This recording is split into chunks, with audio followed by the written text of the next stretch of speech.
meus amigos, aqui é o professor Zaná que está falando, tudo bem?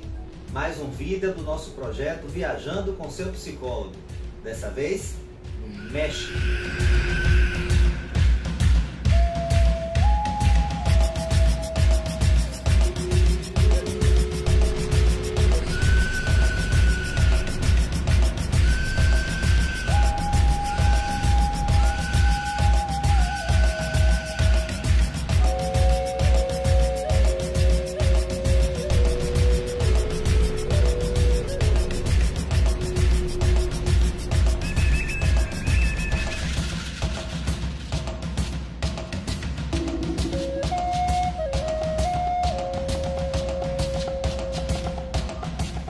O México é a terra dos Aztecas.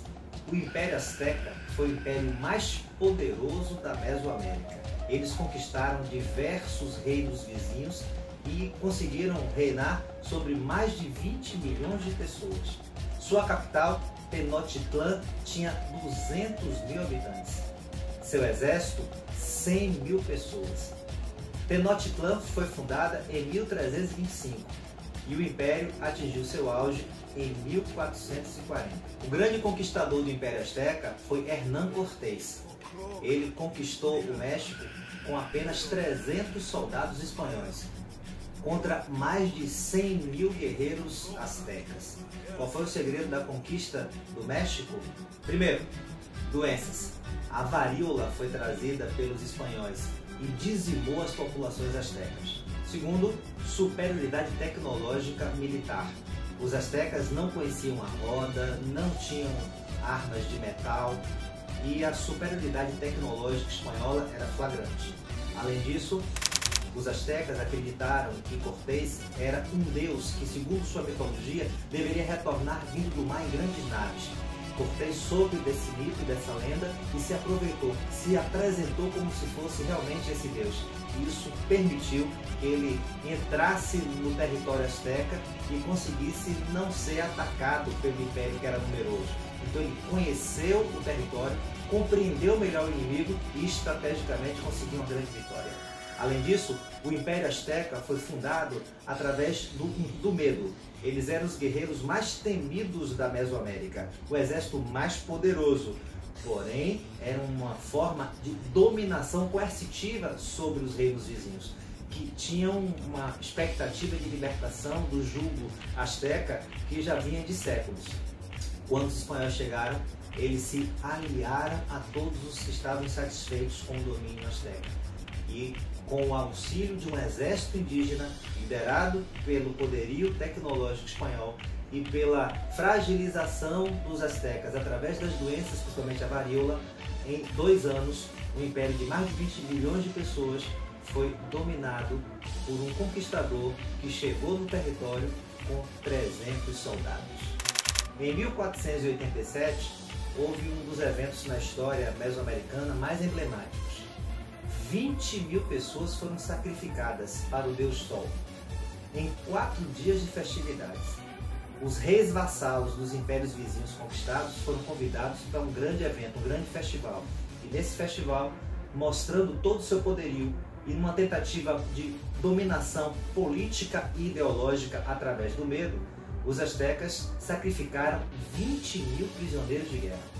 Haviam 19 altares, centenas de sacerdotes, e esse sacrifício ficou na memória de toda a Mesoamérica. Quando os espanhóis chegaram em 1519, eles tiveram acesso à história desse grande festival. O sangue dos sacrificados ficava escorrendo nas escadarias, e os corpos sem o coração e decapitados se amontoavam nas praças da grande cidade de Tenochtitlán. O sacrifício era feito da seguinte maneira: os prisioneiros subiam as escadarias do Templo Maior, eram segurados por 4 sacerdotes e vinha um quinto com uma faca de pedra super amolada, cortava seu peito e retirava o coração ainda pulsante. Os aztecas acreditavam que o sacrifício de sangue era imprescindível para que a noite eterna não tomasse conta do universo. Então havia uma missão espiritual de purificação da realidade através desse sacrifício.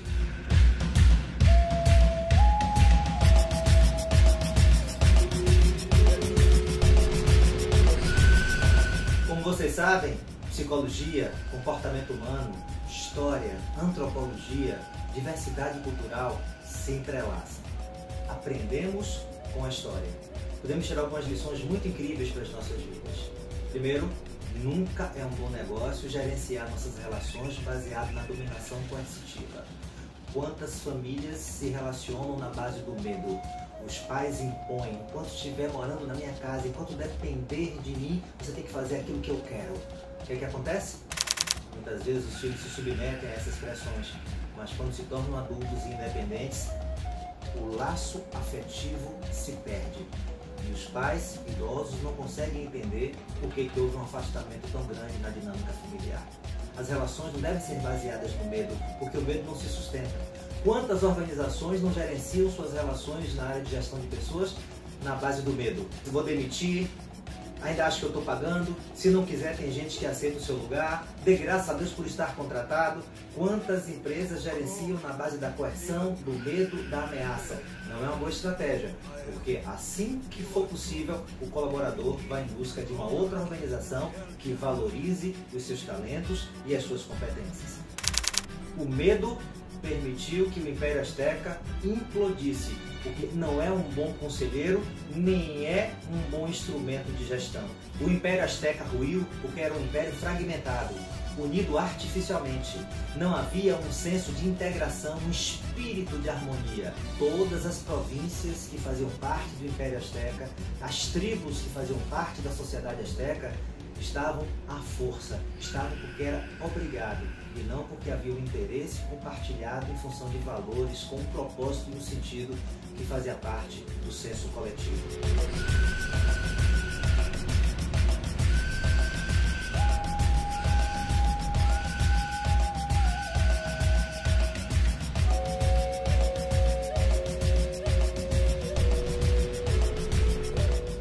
Que nossas organizações, que nossas famílias, que nossas relações amorosas, que a nossa sociedade se estruture em moldes diferentes do que foi a base da sociedade azteca. Que possamos aprender com a história.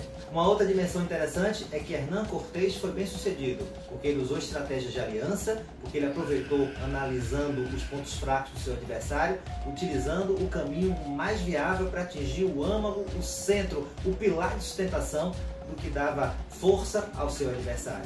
Então ele utilizou o medo e a raiva, a revolta, a insatisfação dos vassalos astecas contra os astecas. Ao mesmo tempo ele soube se aproveitar da insegurança e das crenças dos astecas, que acreditavam que eles eram deuses. Eles se aproveitaram das oportunidades que se configuraram. Independente do juízo de valor que possamos fazer da conquista do México por parte dos espanhóis, não há dúvida que podemos tirar algumas lições de Hernán Cortés. Sejamos estratégicos, com ética, que nós possamos compreender com quem nós estamos jogando, qual a melhor forma de atuação, sempre com muito planejamento, com muita compreensão do contexto, com análise de quem é o outro, porque quando a gente tem essa consciência, essa ampliação do cenário que estamos inseridos, nós podemos tomar decisões que sejam cada vez mais estratégicas. Boa jornada, meus amigos!